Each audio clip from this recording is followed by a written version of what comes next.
اللهم صل وسلم وبارك على سيدنا محمد وعلى آله وصحبه أجمعين. ازيكم عاملين ايه؟ كل سنة وانتم طيبين. بدأنا صيام الست أيام من شوال. طبعا خارجين بقى من رمضان والعيد، وبرضو محتاجين في صيام الست أيام أكلات سهلة وسريعة. فتعالوا كده شوفوا معايا عملنا فطار ايه لأول يوم صيام من أيام شوال. اللي ملحقش بقى يصوم يلحق في وقت لسه عندنا أيام من شوال، فتقبل الله منا ومنكم. حطي بقى لايك على طول وتعالي نشوف عملنا ايه.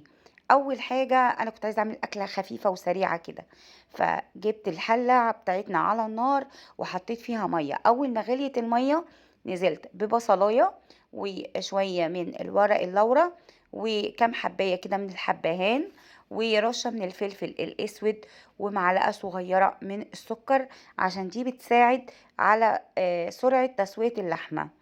وكان عندي كام حتة لحمة كده نزلت بيهم أول ما المية بتاعتي غليت كده، ونزلت بالتوابل. وبعد كده بدأت أشيل الريم اللي بيطلع على الوش واحنا بنسلق اللحمة.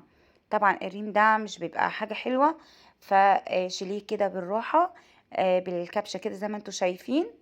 وبعد ما نتخلص منه هنوطي النار على اللحمة ونغطيها ونسيبها تستوي براحتها خالص. انا اللحمه بتاعتي هنا مش هسويها تسويه كامله، انا سويتها 3/4 تسويه. يعني اللحمه لو بتاخد مثلا ساعه ونص على النار، انا شغلت ساعه عليها وبعد كده طفيت عليها نزلتها ناقصه سوا، وهقول لكم ليه دلوقتي.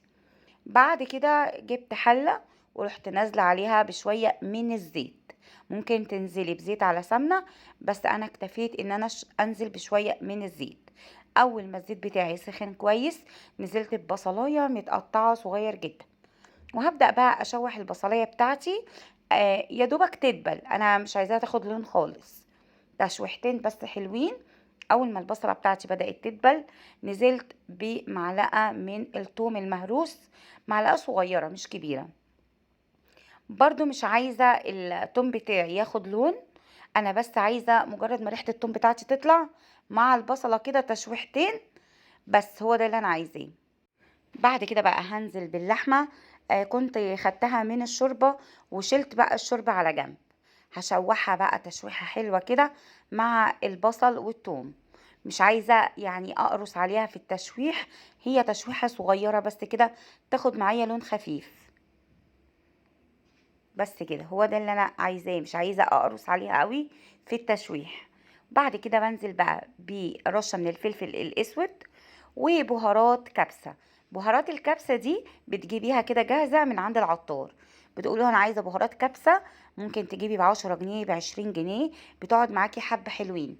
بدل بقى ما نقعد نحط توابل كتيرة، لا، دي بتبقى جاهزة كده وطعمها بتبقى في منتهى الجمال. او بهارات دجاج مفيش مشكلة. ونزلت بمكعب مرقة الدجاج، ودي طبعا اختياري. مكعب مرقة الدجاج هنا بيطعم الأكلة بتاعتي وبيدي تست حلو قوي فيها. ونزلت بشوية كده بابريكا مدخنة أو ممكن بابريكا عادية عادي. واديتها تشويح بس كده. عندي بقى رز بسمتي، كنت غسلاه كويس جدا.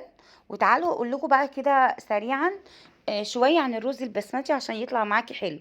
الرز البسمتي انواع كتيرة جدا، هتلاقيه عند العطار او في السوبر ماركت. حاولي تجيبي الرز البسمتي اللي حبيته طويلة شوية ولونها اصفر، بلاش اللي هي لونها ابيض، بيبقى عامل زي الرز المصري بتاعنا.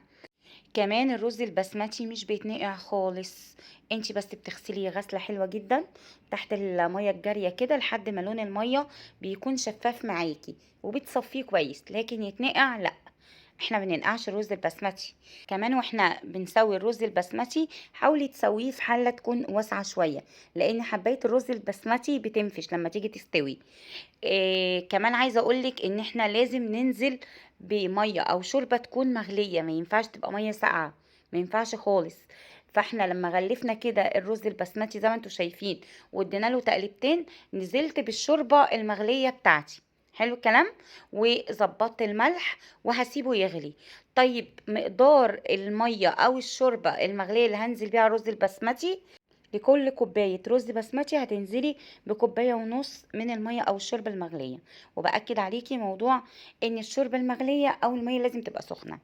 بس كده ظبطنا بقى الملح بتاعنا، وحطيت عود من القرفة الخشب، بتدي طعم للرز البسمتي حلو جدا. واول ما الشوربة بتاعتي غليت هغطي عليها واسيب النار مش عالية قوي ومش متوسطة، لحد بس ما الشوربة تتشرب كده، الرز يتشربها. وبعد كده بهدي النار خالص لحد ما الرز يستوي معايا زي ما انتوا شايفين بالجمال والحلاوة دي. مش عايزة اقول لكم بقى، يعني ريحة الرز خيالية وحكاية، شكل ولون وطعم يجنن. الرز بقى زي ما انتوا شايفين مفلفل، وحاجة كده بجد تحفة تحفة تحفة. أكلة سهلة وسريعة، وفطار ما خدش معانا أي وقت خالص. يعني ما خدناش وقت في تحضير الفطار، واحنا طبعا في الصيام بنكون محتاجين لأكلات سهلة وسريعة ما تاخدش معانا أي وقت في وقفة المطبخ، وكلها في حلة واحدة، وما خدتش معانا أي مجهود. بدأنا بقى نحط الرز بتاعنا باللحمة في الأطباق. برضو في تريكاية كده ممكن تعمليها، تنزلي بطماطمية مبشورة على الرز البسمتي بعد ما تحطي الشوربة. بس بصراحة انا ما عملتش التركية دي، بس هي برضو الطماطمية المبشورة دي بتدي طعم للرز حلو خالص. وهنا بقى حبيت اعمل شوية سلطة خضراء، بفتح درج التلاجة ما لقيتش خيار، فاتصرفت بقى، رحنا عملنا طماطم كده متقطعة، وحطيت عليها شوية ملح فلفل وعصرة ليمونة كده. وكان عندي شوية طماطم كده حرشة ومخللة كده تفتح نفسنا جنب الأكل. يعني احنا ستات شاطرين، وأي حاجة ما بتكونش موجودة عندنا في البيت بنعرف نتصرف. هستناكم تكتبوا لي بقى في الكومنتات اكلات كده مختلفة وافكار لفطار الايام الجاية، ناخد كده افكار من بعض، وتكون اكلات سهلة وسريعة، ما نقفش في المطبخ كتير.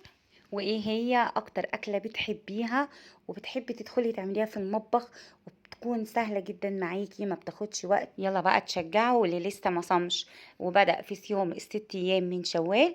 يلا نبدأ كده، وان شاء الله ربنا يتقبل منا ومنكم ويجعله في ميزان حسناتنا، اللهم امين. وكل سنة وانتم طيبين، واستنوني بقى في فيديو جديد ان شاء الله. ولو عجبتك الوصفة والاكلة الحلوة دي، ما تنسيش تحطي لايك، ولو اول مرة بتشوفيني تعملي اشتراك وفعلي الجرس على الكل عشان يوصلك كل فيديو بنزله. ويسعدني جدا متابعتك ووجودك معانا واشتراكك في القناة. بحبكم جدا في الله، مستنياكم. واستنوني في وصفة جديدة من وصفات بنت هاشم. أسيبكم في حفظ الله ورعايته، والسلام عليكم.